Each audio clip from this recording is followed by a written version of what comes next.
we're going to talk about some stuff here, and then we're going to move on to the edge of the wood line, and then we're going to wrap all the way around, basically. Just please, guys, do me a favor. One, if you don't hear me, or if I'm talking too low, speak up. I'm going to be sending a lot of information for you guys. I want everybody to retain it.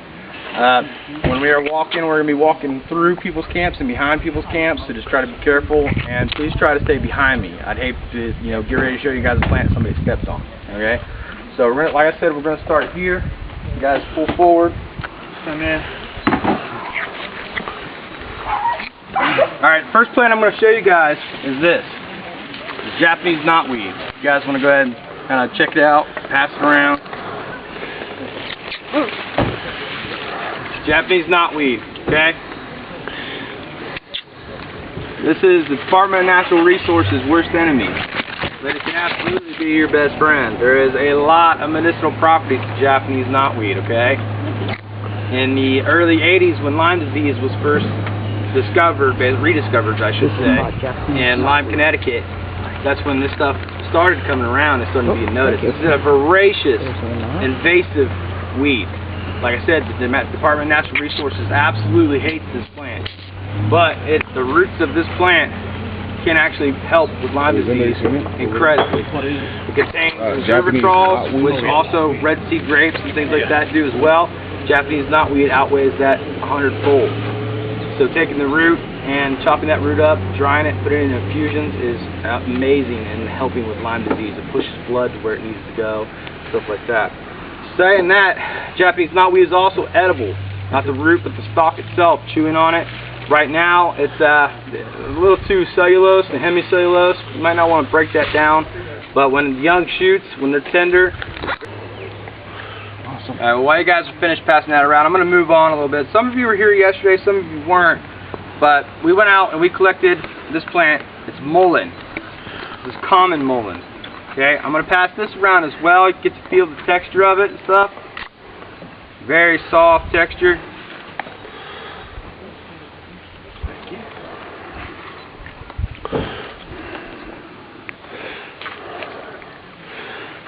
Native Americans discovered this plant and discovered that if you dry it and you smoke it, you have any chest inflammations, cold coughs, anything like that that's in your chest, it acts almost like an expectorant.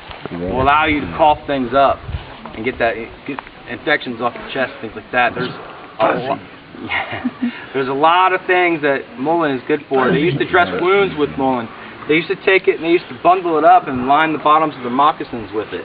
And then the tops of the moccasins, especially in the wintertime, act like almost insulation for their moccasins. There's a lot of stuff common mullein can do. In harder times when water wasn't abundant, if there was a place where there was water that couldn't really be reached, they could dip these mullein leaves in, and they're absorbent. That's why one reason why they use them for wound protection and wound coverages and things like that. And then they would pull them out of the water and then squirt the water into their mouths. Common mullein is a very important plant. It is edible. It's not exactly desirable in my opinion, but it can be eaten. Another plant here, top of the ridge, we found canadensis, or horsemane, or horseweed. Okay, a good way to identify horseweed is if you look, it almost looks like the opposite leaves, but actually this is a whirl. It just spins around. It's a little dehydrated now, but if you guys pass this around, you'll feel a woody stalk. Okay, and that's very important. This is one of my favorite hand drill materials, absolute favorite. You can also make extremely straight and stable arrows for primitive arrows and things like that. Really good plant. While you guys are passing that around, get a check and a feel of it. This is something that doesn't grow around here, but it is very important to me, and it should be to you guys as well. This is a fungus. It grows on birch trees up north, and it's called chaga. Okay, it's a wood conch fungus. It grows off birch trees. It also grows off other trees, but especially the ones that grow off birch trees, because see this black scale flake here? There's a chemical in birch called betula, and that concentrates in that black outer crust, and that is very beneficial in teas and infusions and things like that. This is one of the absolute most densest antioxidants that we know of right now, except for cacao. It's pretty much on the same level. Teas, infusions, things like that is very beneficial for free radicals in the bodies and things like that. Am I getting this time? So, very important to me. I use it on a daily basis. And you can buy it off of Amazon, but we'll tell you got to be careful. Friends, they'll just give it to you. Or friends that sell it to you. And you use it daily, how? I use it daily. So what I do is, it takes a 6-week infusion. I take my teas and I make teas. Okay, so that's a water-soluble chemical at that point. And then I take, and put that, I can make 4, 5, 6 teas out of that, and then transfer that to, like, say, a mason jar or something like that for Everclear, something like that on top of it. Now I'm extracting alcohol-soluble chemical at that point. So now, because this is, like you said, very important. It is. So you use like what? A knife to scrape it, a Nope. grater? Nope. You can chunk it into smaller chunks if you want, okay. and then just soak it just like that. The smaller the chunk, the better. But if you want to make many teas out of one chaga, I would leave it a decent size. 4 or 5 teas, and then go straight to your alcohol solution. And then after that, you can dry it, and it's fire tender. And that's, who here knows Otzi? You guys ever heard of that? Otzi? Okay, he's the world's, at this point, most preserved prehistoric man. We found him in Italy. I can't remember the name of the. I can't remember. But we found, after a glacier melted, we found Otzi, and on his right side of his body. So where do you?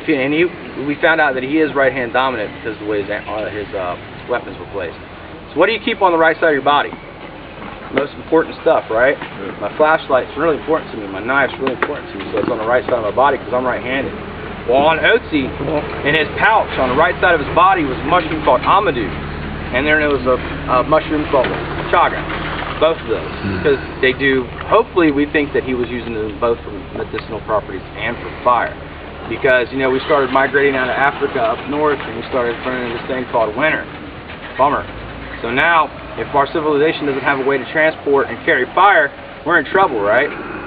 So amadou, we discovered we could carry fire for an extremely long time. And with chaga, we found out we could make fire very quickly. So we can make fire with chaga, put that coal in amadou, and we can carry it for miles and miles and miles, days sometimes. Big enough amadou, you can carry it for days. Portage, the quickest, the one that I'll use right now is just a...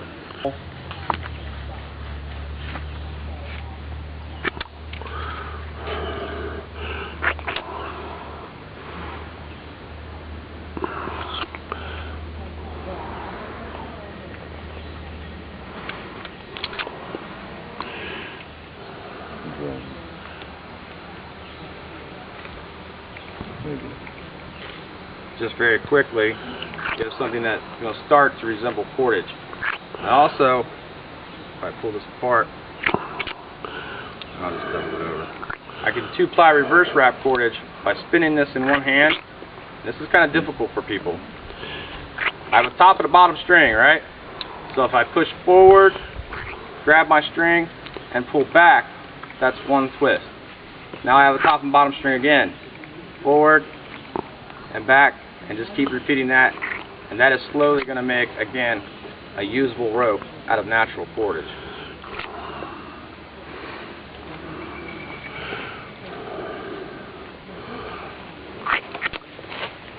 Also fun to practice if you have 2 large straws from McDonald's. Yep. And straw paper wrappers. After making about 100 foot of this, you'll go to McDonald's and just accidentally start doing it. Yep. I won't touch it. Yeah, don't touch it. Don't touch it. Something that can rig up a basic shelter.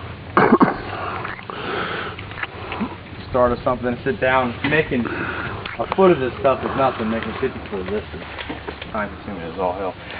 Alright, so we're going to follow me, and like I said, please try to stay behind me. I don't want anybody stepping on any plants that I'm getting ready to show.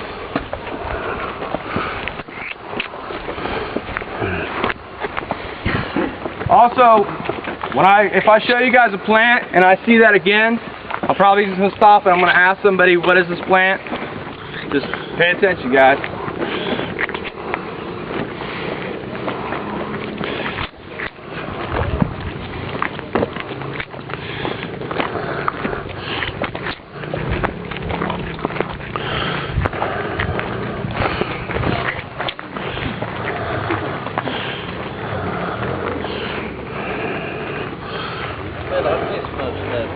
Nope. Just now beginning.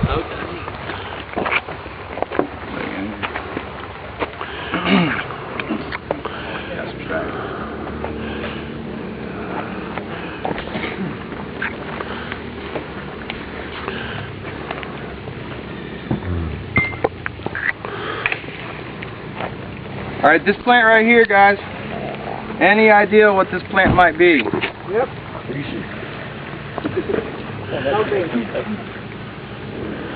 Anybody else? Milky white substance coming out of it? Milkweed? Okay, right. This is a trick question, right? Yeah. Because we just showed you milkweed, right? Almost the same thing, that milky latex coming out. This is a plant that we believe Gibbon misidentified as milkweed. This is actually a toxic variant of that plant. It looks very similar, but if you look, see that red shading? See the leaves are slightly different shading? You eat this, you're not going to have an enjoyable day. Is there a drone? Yeah. Probably 3. As long as they don't hit that wire going across. Yeah, right. Wow, that's high. Cool. So again, just because you see some key identifiers, you have to pay attention to all key identifiers. Leaves on the dogfan are slightly different. That being said, the cordage from dogfan is preferred over the cordage from milkweed. It's a lot easier and a lot stronger, in my opinion, just my experience alone. Several 3-4 braided strands of dogfan cordage can be used on a bow drill to some effect. It will snap eventually, but you might be able to get a bite at the apple before it does.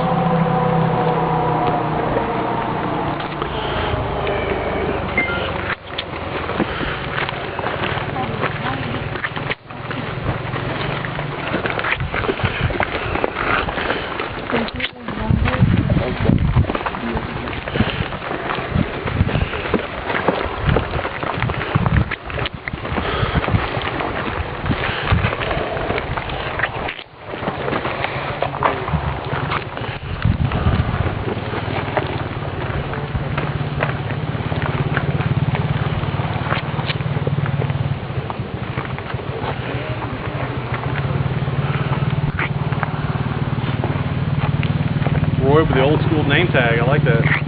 Nice. I got a couple of them. Yeah, you have. Yeah. Alright guys, there's two Good plants idea. at my feet right now. One right here and one right here that several of you probably are very, very scared of. One is Virginia creeper and another is poison ivy. The Urusha oil for poison ivy is said that a 1/16 of a pin drop can affect 10 men. A 1/16 of a pin drop can affect 10 men. Give everybody, those 10 men, contact dermatitis. Okay? Your dog can give this to you. Very easily. That being said, there's things out here that can take care of that. We're going to run into that here in a minute.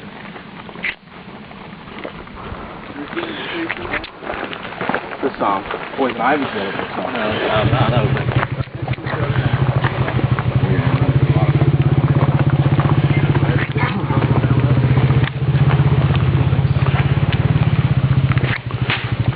We're also going to do a little bit tree identification. And this is the reason why I brought you guys in this direction, because conveniently enough, these are two different trees, but of the same species. Okay? Does anybody have any idea what any of these are? Is it maple? Oaks. So what's the difference between, just looking visually, what's the difference between these two plants? It's the tips. One's rounder. Leaf edges. Red oaks and black oaks are going to have these points. White oaks are going to be lobed like this. Very easy to identify that. Now then, there's also hundreds and hundreds of subspecies in the white and black and oak and red families. We're not going to get into that. That being said, just generically, white oaks are better for food. Generically, red oaks and black oaks are better for medicinal properties, the tannins in the barks, etc. Okay? Anybody that's sensitive to poison ivy, don't run up the front.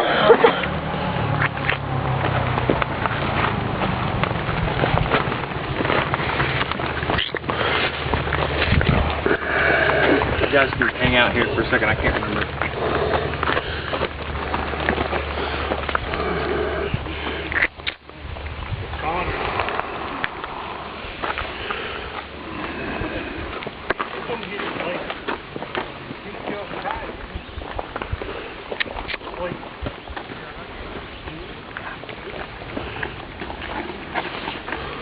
Some of them we already covered, so we'll go ahead and go this way. Like I said, guys, we're going to be running behind people's camps, so please be careful.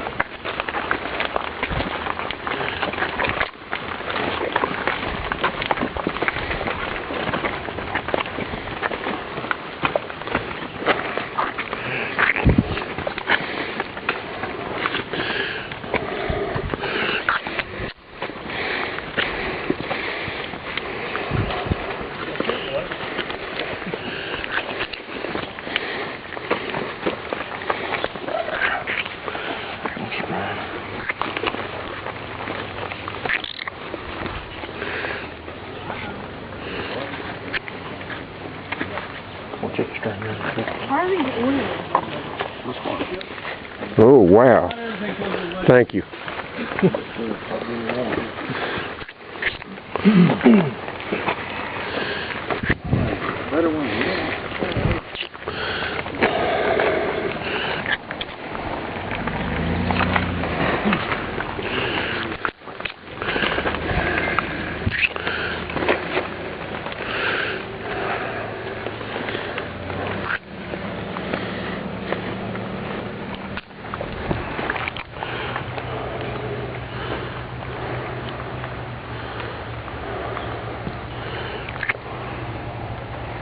Alright, so this is a plant that's not for beginners in my opinion, okay? This is a very young umbel. It's part of the umbel family. It's the start of Queen Anne's lace, wild carrot, okay? If you smell this, it smells very carroty, okay? This plant can very closely resemble one of the absolute most toxic plants on the face of the planet right now, which is poison hemlock. Any history buffs here know that Socrates asked for a tea of hemlock to kill himself, basically, when he was ashamed and jailed and imprisoned, and it makes very quick work out of you. Mistaking this plant and poison hemlock is a fatal mistake, and you owe it to yourself and your families to be educated enough to make the difference. Okay? A wild carrot is going to have tiny hairs on it, right? Poison hemlock does not. Poison hemlock usually is spotted purple. Wild carrot sometimes may be a little tiny red flakes or purple flakes. Okay? If you are not 100% sure what you're doing, don't do it. Period. End of story. That being said, if it smells like a carrot and not rotting flesh, which I think poison hemlock smells like, then it's probably a carrot. It smells like a carrot. Do we have any poison hemlock around here? Oh, yeah. It's all of it, buddy. All of it.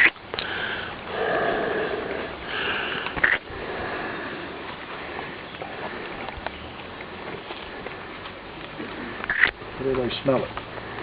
Pass it around. Let everybody smell it. Oh, yeah. Yeah, well, I want to move on. We got one guy now. So this plant right here, what is it?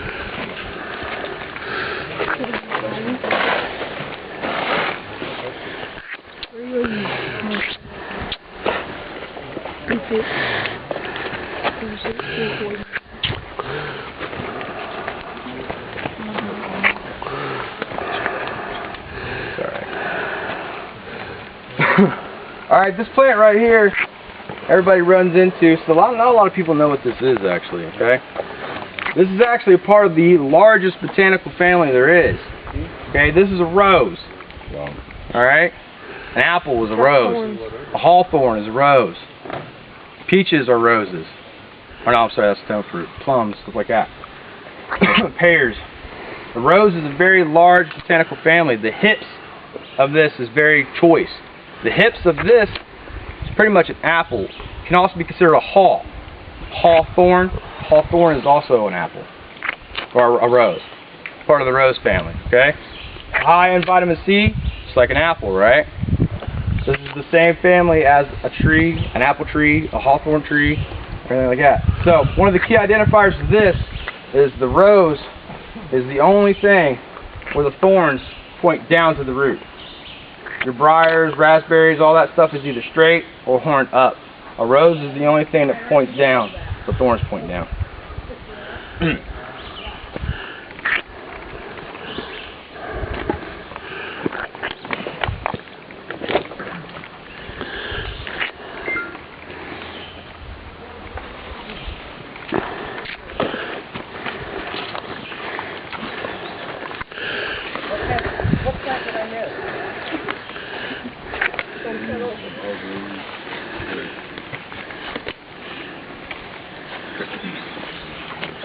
Is that the maple?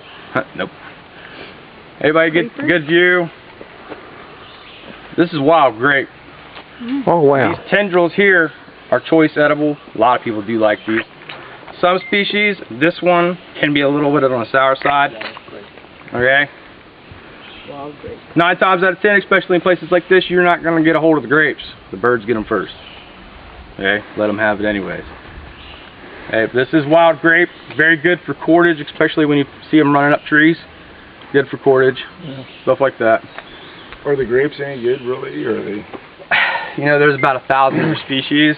Some of the wild ones are really sour, like punches sour. I have a couple acres, got quite a few of them on it. Yeah, you probably don't get them. Have poison ivy. Probably don't get very much of them, do you? I've never tried, but they're never very big either. Yeah, if you want to get any wild grapes, 9 times out of 10, you gotta net them.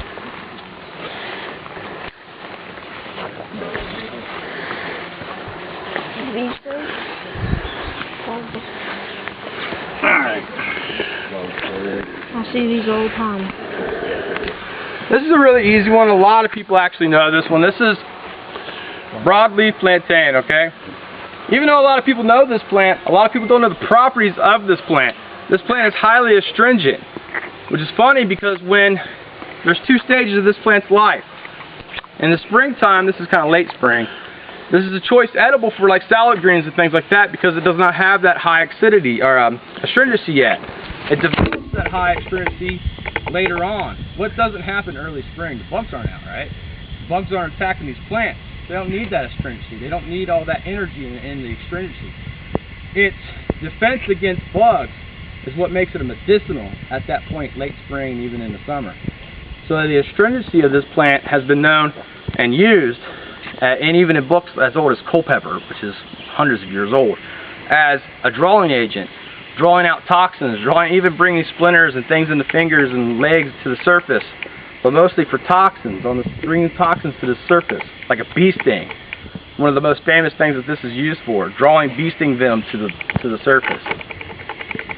So this is, like I said, a choice edible. You guys want to pass it around? A lot of people do know that. A lot of the key identifiers of this, you're never going to misidentify this if you look for that deep canoe right through the middle of it. This is a rosette that canoes and funnels water into the middle of the rosette with the leaves and its stems. See the deep veins on the back? And in my opinion, it tastes fungusy, almost like a mushroom. So if those key identifiers, you're never going to misidentify this plant. Is that what they call dock?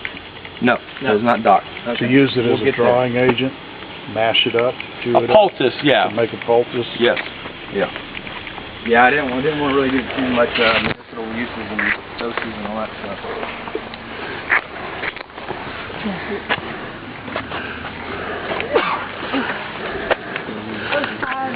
These ones are those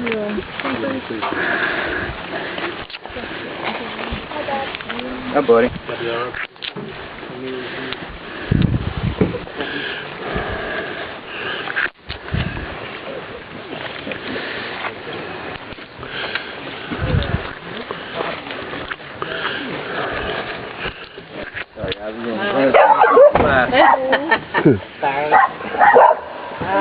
Okay. Where's that spray bottle? I got that dog. Hey. Too much commotion around the house. Okay.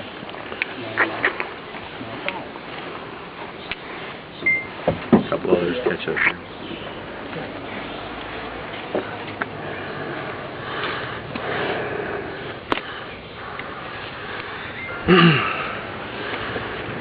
Alright guys, what I'm holding in my hand and was right down here is dock. This is broadleaf dock, okay? A lot of people, early settlers especially, called this butter dock, as in cow's milk butter, okay?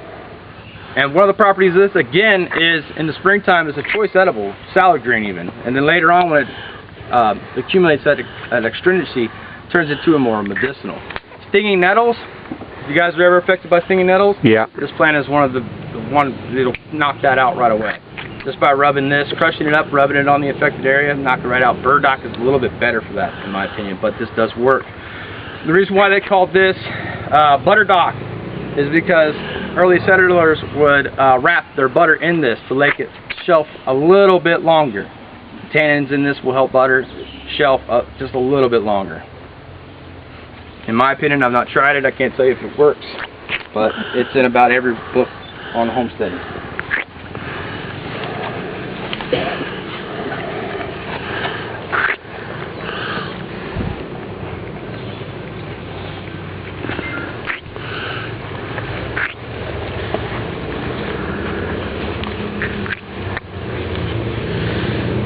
Like it's popping, isn't it? Oh, yeah, I know, but I don't want to overload.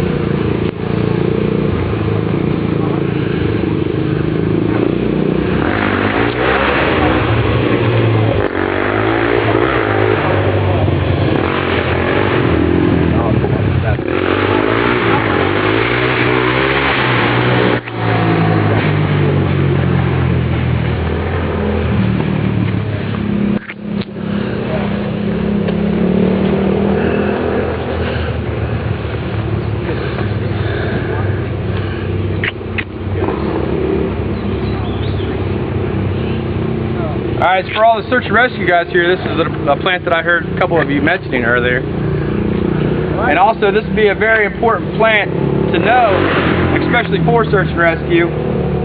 One of the things that I run into as far as search and rescue goes especially, is panic. A lot of people, once they panic, they don't follow trails for some reason. Plus, 9 times out of 10, you can usually follow them by their gear.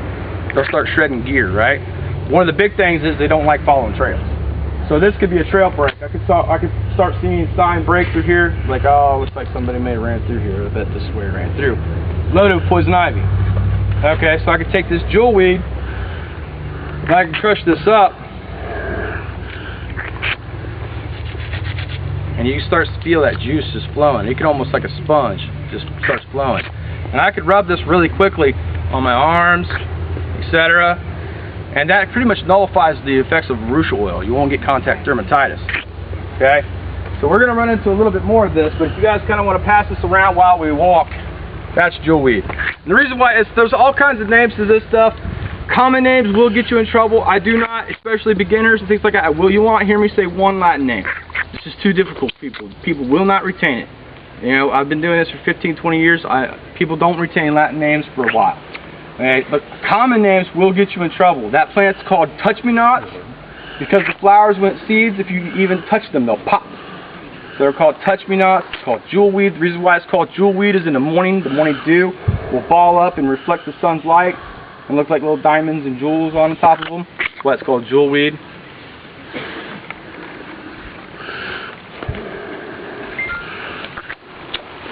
Without moving very far, you guys see that white latex coming out of this? Okay? This is a lettuce. This is actually a Latuca lettuce. Okay? There's many families of lettuce. I would not even go near eating one this old, but this is the shape of the leaf of a Latuca lettuce. You're going to hear me say several different lettuce names on our way out. That is a Latuca. Maybe on the test.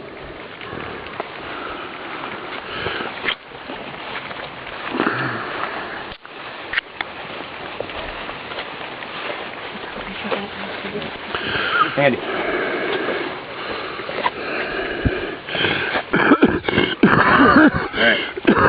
I'm always really excited to see you come to these classes, especially wild edible classes. My son's here today, and since he was 3 or 4 years old, he's been used to this plant. He's been eating this plant since he was 4 years old. He's going to come gather it right now without me even saying what it is. I know, because it's one of his favorite plants. Alright, so I'd like to gather some of this stuff up. What's that, sour grass? Yeah, some people call it that. This is wood sorrel, and you guys can eat this here. I've identified every little last bit of it. It is wood sorrel. You guys can eat this. Try this out. A lot of the things, just take some and pass it. Just take some and pass it. If you guys choose, you guys don't have to, obviously. Some people are like, I don't know, that bearded dude, man, I don't trust him, man. I understand, I absolutely do. But this is one of the first edibles that I show to my kids and youth when I have youth classes. Because a lot of the things that we talk about is like survival situation stuff, you know, like, oh, I can eat it, okay, let's get some, you know. Wood sorrel's good. Wood sorrel tastes amazing. Wood sorrel's really good.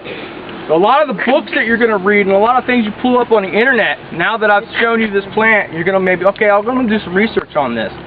Every time you look up this plant, you're going to get warning signs all over the place. Oh, that plant is an oxalic. It's going to leach the calcium from your bones. Don't eat it, don't eat it. Warning, warning, warning. You would have to eat a wheelbarrow of this stuff every day for the next 5 years for that to happen, okay? You know what else is an oxalic? Spinach. Who here eats spinach?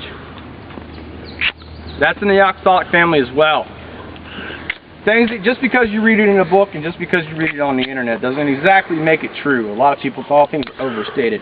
Yes, it will leach the calcium from your bones. It is an oxalic. It has oxalic acid in it. It would take a year of eating nothing but this stuff to have any effect on you. Sounds like a sour blueberry. Sound like a lemony, sour, yeah. Especially the cucumber looking things from the top of these right here. Pop out of the bag and eat this. This is a lettuce, but can somebody tell me what the lettuce this is? Anybody remember the name? Latuca.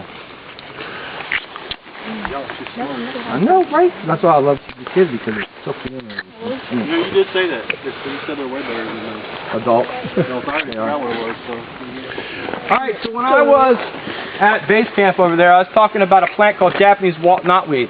And I was saying that the Department of Natural Resources is basically the bane of their existence. It's a very invasive weed. This is also another one of them. Okay? This is an incredibly invasive plant. Okay? It's also food. It's also good for you. Studies have been shown on this plant, all you guys listen up, especially you older guys. This plant and its seed helps with any pretty much prostate issue. Insanely good for you. Okay? So if you guys choose to eat this, eat the whole thing, seed and all. This is called autumn olive. Okay? It's very easily identifiable. If you see the green leaf, flip it up, you see the silver. Incredibly easy to identify this plant. Obviously there's a reason why it's called autumn olive, because this berry's out in autumn. Okay? You see all these red berries, you see the silver right here? Those berries are going to have that silver flake on it as well. Okay? And from tree to tree this thing might taste different. Different time of year it's berrying and stuff like that. If you have it and it's a very tart, like you want to suck your lips into the back of your head, not ready yet. This should be a pretty sweet but tart as well berry. And like I said, everything on it is edible. Eat the seed and the berry itself. The stem too? No. Just the berry. Just the berry, but all the berry. Uh-oh. I hear it. Just all we're allowed to eat berry. Oh my god. You're seeing the bunch and be like, okay, let's go.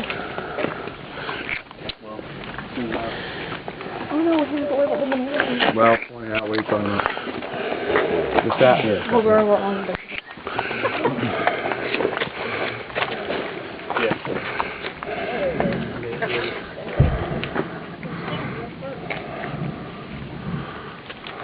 speaker on it.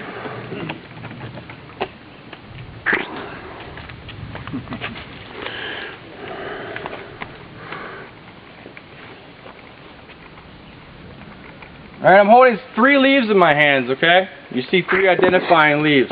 Same leaf, okay? You see a spear, a mitten, and a trident. Right? I'm going to pass all 3 of these around. I want you guys to crush them up and then give it a smell, all 3 of them, okay? Go ahead and crush that up, smell it. Crush it up, smell it. Oh, okay. This is sassafras. Okay? And in the 70s, the FDA did a big, huge study on saffron oil. Everybody here pretty much can remember their grandma or grandpa making sassafras tea, right? Live off sassafras tea. We're in Kentucky, right? Everybody down here especially. Sassafras tea. I know people that still do. Even the early settlers, frontiersmen, when they ran out of tobacco, this was one of their favorite plants because the bark of this tree, they would strip it out and they'd chew on it. And they would satisfy that craving for nicotine. Okay? Like I said, in the 70s, they started a test on saffron oil and determined after giving thousands and thousands of milligrams to rats that saffron oil caused liver cancer. Anything in excess, right? All I can tell you is that my grandpa never died of liver cancer and he drank this every day in his life. Can I say you should drink it every day? No, probably not. Drinking it every now and then ain't gonna do nothing to you. You know, okay? They're not edible, are they? Okay, so the leaves, if you've ever had gumbo, you've ate these leaves. These leaves are called filet in Louisiana. And it's a common ingredient in gumbo. What we were just doing over there, that bow drill, we did not have those real escape bearings or anything like that. This plant is very mucilagenic. When you guys were crushing it up, you probably felt that slime, right? You crush this up, and you put this in a bearing block of a bow drill kit. You want to impart very little friction here, and very much friction there. So, like I said, these are called filet in Louisiana, and this is added because of that mucilagenic compound to gumbo to give it that thickness. So you can buy filet, but you can't buy saffron tea anymore. Make sense? What do you make a tea out of, Will? Roots. Bark and roots sometimes, depending on if you want to treat it really well.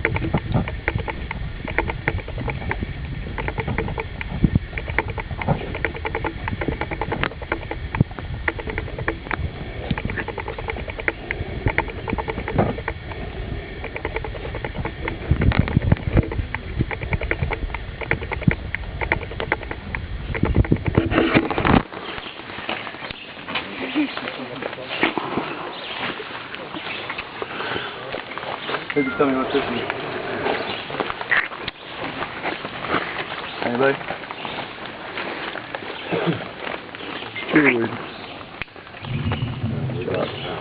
What do we do? That I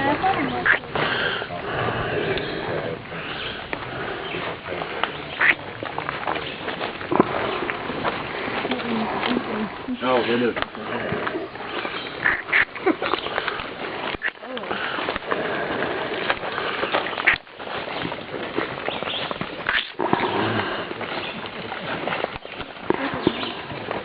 You guys just have to forgive me. I have several plants that I want to show you. I just have to find them.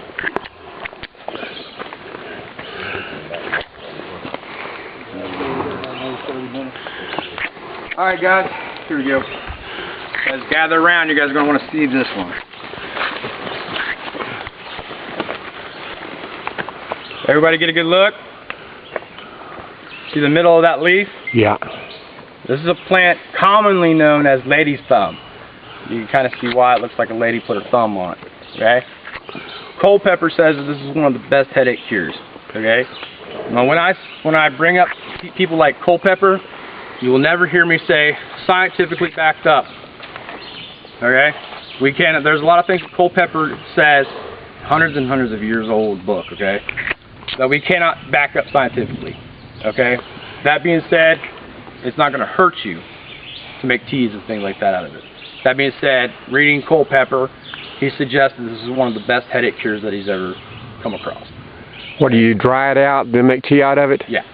Yeah, that's what it is. Lady's thumb. Yeah, I never heard of that. I had to come back and see it.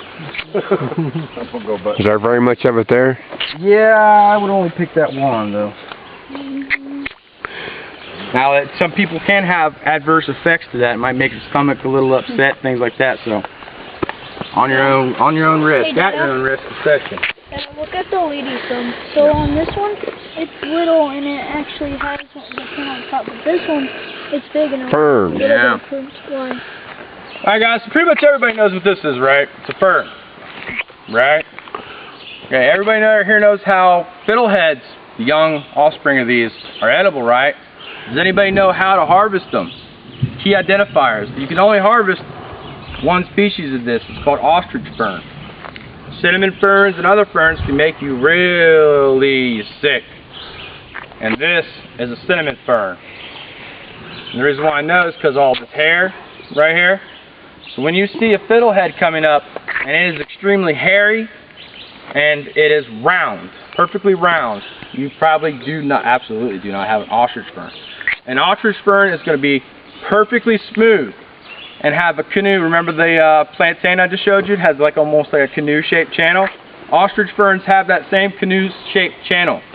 And they also have like a paper disc around them in symmetrical formation.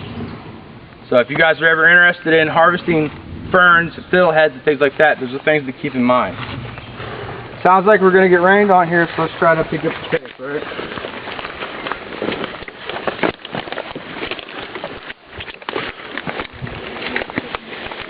See that red truck? That's where we're heading. Try to stay on the asphalt.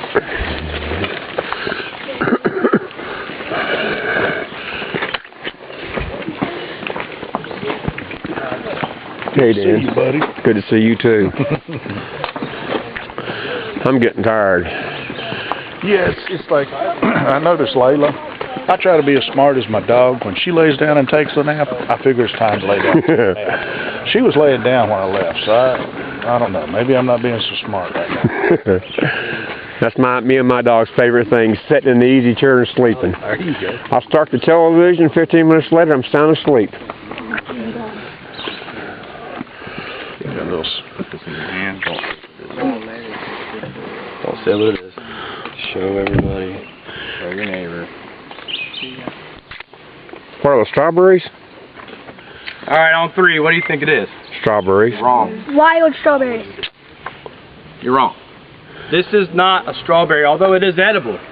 This is a berry out of Southeast Asia and is commonly referred to an Indian strawberry. If you take a look at it, you see how the seed pods are extended. They're sticking out like this all around it.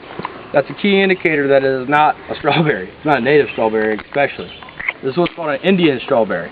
They do taste okay in my opinion. They taste nothing like a strawberry, but it's something that commonly gets mistaken. A class like this is a key way to break those traditions.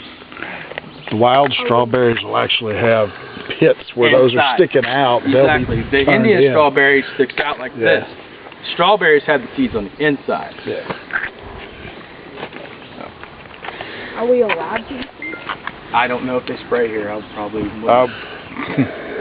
on the edges like this, 9 times out of 10, national parks will spray. Where'd it go?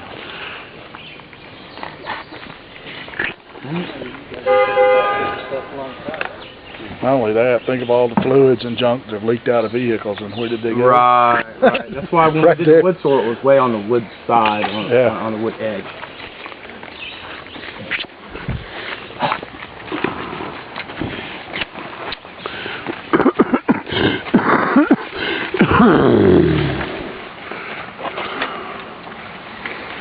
Cut down the babies.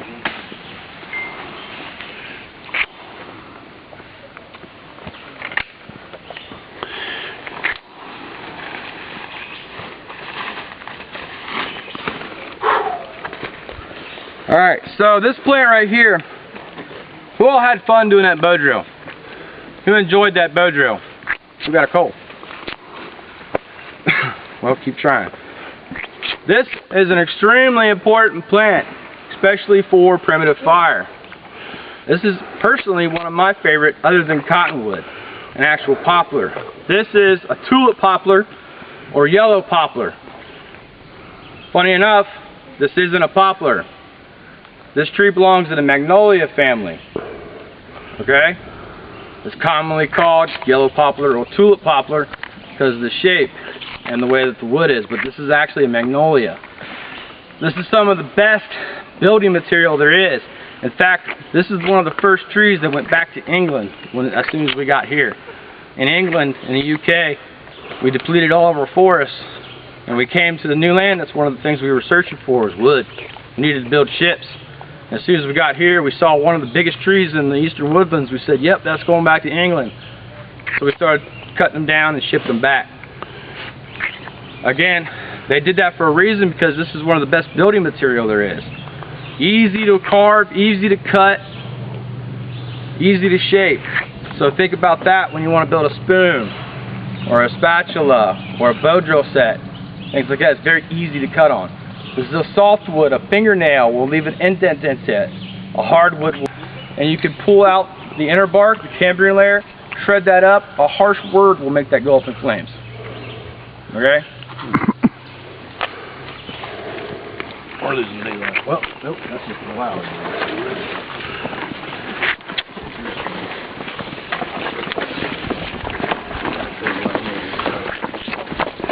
Alright, I'm going to go back to my camp. I'm going to tell you what the challenge is, guys.